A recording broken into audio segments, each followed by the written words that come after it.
के ऑक्सीजन संकट पर केंद्र को सुप्रीम कोर्ट की फटकार, कहा केंद्र की जिम्मेदारी है कि वो आदेश का पालन करे।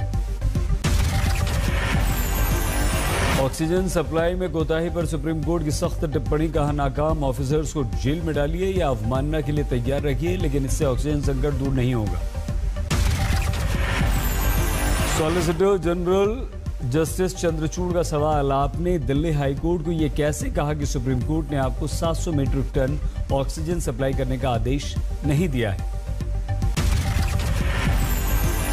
हाई कोर्ट के अवमानना नोटिस पर फिलहाल रोक, केंद्र सरकार से सुप्रीम कोर्ट ने पूछा दिल्ली को 700 मीट्रिक टन ऑक्सीजन देने का आपके पास क्या है एक्शन प्लान। सुप्रीम कोर्ट में बोले सॉलिसिटर जनरल, दिल्ली को 400 मीट्रिक टन ऑक्सीजन की जरूरत, 700 मीट्रिक टन की मांग का कोई औचित्य नहीं। सॉलिसिटर जनरल ने कहा अब हमारे पास पर्याप्त ऑक्सीजन, सवाल उसके वितरण का है। जस्टिस चंद्रचूड़ ने ऑक्सीजन सप्लाई में पारदर्शिता पर उठाए सवाल, कहा सुबह दोपहर शाम आंकड़े जारी किए जाएं तो चीजें होंगी सामान्य। दिल्ली में ऑक्सीजन की कमी से मरीजों की मौत पर बोले जस्टिस चंद्रचूड़, जज होने के साथ हम दिल्ली के निवासी भी हम सब समझते हैं। दिल्ली हाईकोर्ट के आदेश के खिलाफ सुप्रीम कोर्ट में केंद्र ने दाखिल की थी अर्जी, हाईकोर्ट ने केंद्र के अधिकारी को भेजा था समन। दिल्ली में ऑक्सीजन संकट पर सुनवाई, दिल्ली सरकार से तीखे सवाल।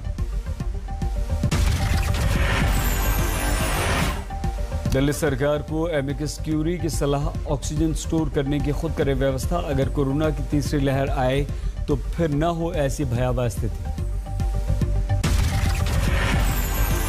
दिल्ली सरकार की तरफ से ऑक्सीजन सप्लाई कम करने पर एमिकस क्यूरी ने उठाए सवाल, कहा सेना के पास अपनी जरूरतों को पूरा करने की योग्य भी संसाधन नहीं। एमिकस क्यूरी राजशेखर राव ने केजरीवाल सरकार से पूछा ऑक्सीजन को स्टोर करने के लिए आपने क्या व्यवस्था की। ऑक्सीजन के लिए आई फ्रांस से मदद, दिल्ली के धर्मशिला कैंसर हॉस्पिटल में 18 घंटे में लग गया प्लांट। दिल्ली में 24 घंटे में कोरोना के 19,953 नए मामले, 338 की मौत। सेंट्रल विस्टा प्रोजेक्ट पर सुनवाई को तैयार सुप्रीम कोर्ट, लेकिन सुनवाई का समय अभी तय नहीं। दिल्ली में पंजाब हरियाणा से पानी सप्लाई पर सुप्रीम कोर्ट में सुनवाई, दिल्ली जल बोर्ड ने कहा पानी की सप्लाई में आ रही है कमी। दिल्ली जल बोर्ड ने कहा पानी कम मिला तो कम की जा सकती है अस्पतालों में पानी की आपूर्ति, मामले की कल फिर से होगी सुनवाई।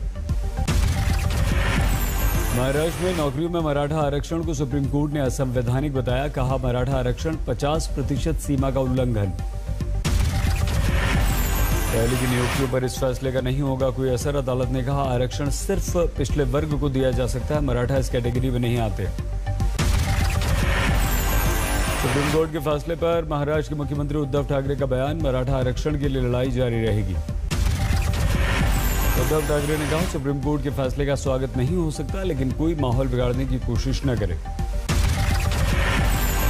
मराठा आरक्षण को चुनौती देने वाली वकील जयश्री पाटिल का आरोप, फोन पर दी जा रही हैं धमकियां।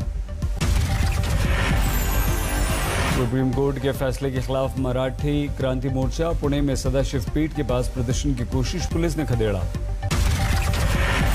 मराठा आरक्षण रद्द होने का ठीकरा बीजेपी ने राज्य सरकार पर फोड़ा, कहा राज्य सरकार ने ठीक से नहीं की पैरवी। ममता ने दिया राज्यपाल को भरोसा, शुरू करेंगे नई व्यवस्था, हिंसा नहीं करेंगे बर्दाश्त। কোনো রকম কেউ যাতে এখান থেকে রেহাই না পায় এবং আজকেই গিয়ে আমি নতুন সেটআপ তৈরি করব, এখানে আমরা দেখে নেব যাতে কোনো রকম। लगातार तीसरी बार पश्चिम बंगाल की मुख्यमंत्री बनी ममता बनर्जी, राज्यपाल ने दिलाई शपथ। আমি মমতা ব্যানার্জি ঈশ্বরের নামে শপথ করিতেছি যে বিধি দ্বারা স্থাপিত ভারতের সংবিধানের প্রতি আমি অকৃত্রিম নিষ্ঠা ও আনুগত্য পোষণ করিব। शपथ में मौजूद थे प्रशांत किशोर और अभिषेक बनर्जी, काफी देर तक दोनों करते रहे बातचीत। ममता की शपथ के समय ही बीजेपी दफ्तर में पार्टी विधायकों का शपथ ग्रहण, नफरत की राजनीति के खिलाफ ली शपथ। बीजेपी अध्यक्ष जेपी नड्डा ने पार्टी विधायकों को दिलाई शपथ, पार्टी कार्यकर्ताओं के खिलाफ हिंसा को लेकर जताया विरोध। गुरुत्वेर साथे पालन करब। आमी शपथ निচ্ছি যে गौरव। जेपी नड्डा ने किया बंगाल में रचनात्मक विपक्ष की भूमिका का वादा, कहा बंगाल को विकास की मुख्य धारा में लाने का संकल्प आगे बढ़ाएंगे।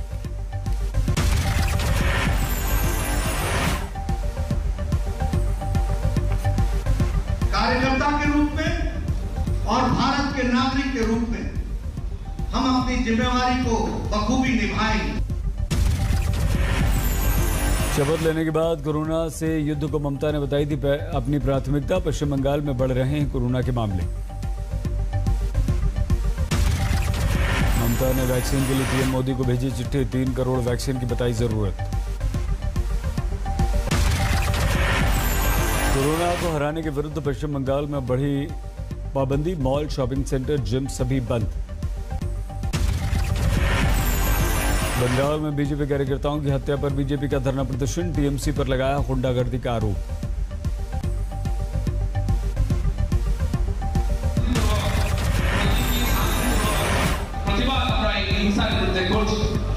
আপনারা জানেন মুখ্যমন্ত্রীর বয়ান ছিল 2-3 দিন আমার কোনো দায়িত্ব নাই। बिहार में संपूर्ण लॉकडाउन का पहला दिन, पटना में प्रतिबंध तोड़कर खुली दुकानों को पुलिस ने कराया बंद। बिहार में 15 मई तक संपूर्ण लॉकडाउन, जरूरी सामानों की दुकानें सुबह 7 बजे से 11 बजे तक खुलेंगी।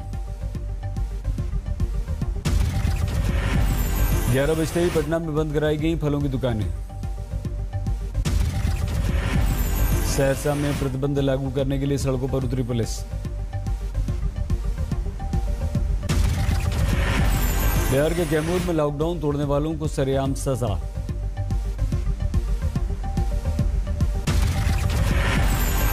गुजरात के सानंद में कोरोना प्रोटोकॉल की उड़ी धज्जियां। बलियादेव के जलाभिषेक के लिए उमड़ी थी श्रद्धालुओं की भीड़।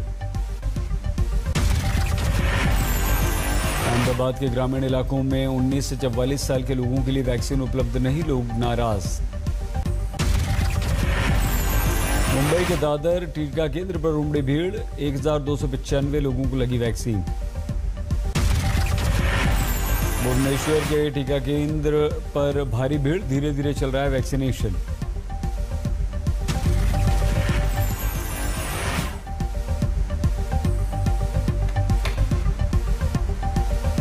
भोपाल में 18 प्लस का वैक्सीनेशन हुआ शुरू, 28 साल की मोनिका गुप्ता को लगी पहली वैक्सीन।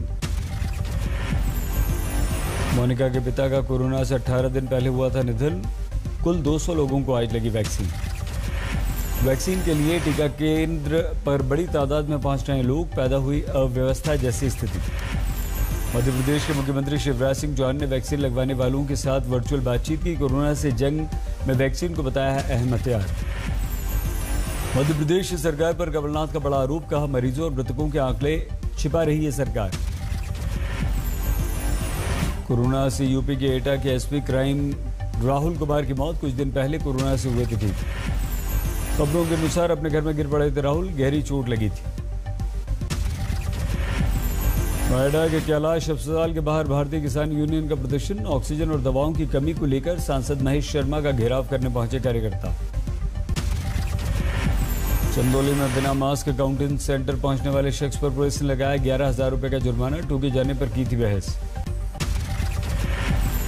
यूपी के बुलंदशहर में कोरोना प्रोटोकॉल तोड़ने का वीडियो वायरल, पंचायत चुनाव में जीत के बाद नाचते दिखे लोग।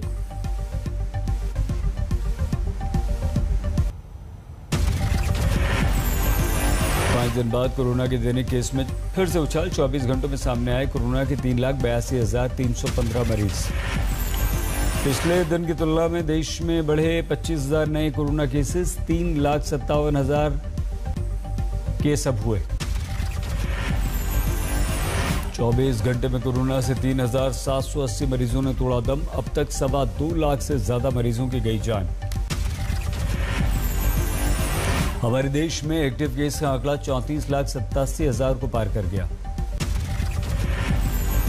सिर्फ 5 राज्यों से आए हैं करीब 47% केस, महाराष्ट्र में 13.5%। उत्तर प्रदेश में सोमवार सुबह 7 बजे तक बढ़ गया है लॉकडाउन। पहले ये लॉकडाउन कल सुबह खत्म हो रहा था। उत्तर प्रदेश में फिर से गिरा कोरोना का ग्राफ, सामने आए 25,858 नए मामले। पिछले 24 घंटों में यूपी में कोरोना मृत्यु दर में रिकॉर्ड बढ़ोतरी, 352।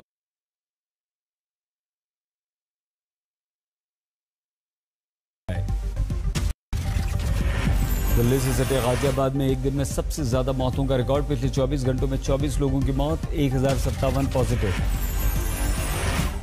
महाराष्ट्र में कम हुए कोरोना केस, 24 घंटों में 51,880 नए मामले, 85% रिकवरी रेट। महाराष्ट्र में कोरोना से कल 891 मरीजों की मौत, 65,000 से ज्यादा डिस्चार्ज।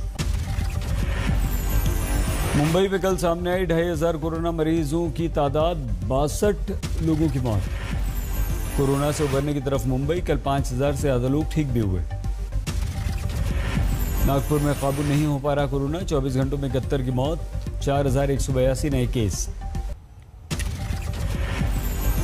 कोरोना पीड़ितों की मदद के लिए उत्तर प्रदेश के गाजीपुर से सामने आई यूथ रूरल एंटरप्रेन्योर संस्था की पहल।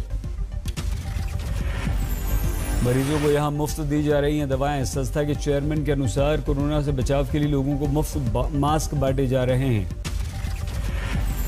बालाघाट में युवा कारोबारी ने अपनी 5 लग्जरी गाड़ियों को बना दिया एम्बुलेंस, गरीबों की कर रहे हैं मदद। सूरत में मुस्लिम युवाओं ने प्राकृतिक वातावरण में शुरू किया कोरोना सेंटर, डॉक्टर से लेकर ऑटो वाला सभी फ्री में कर रहे हैं सेवा।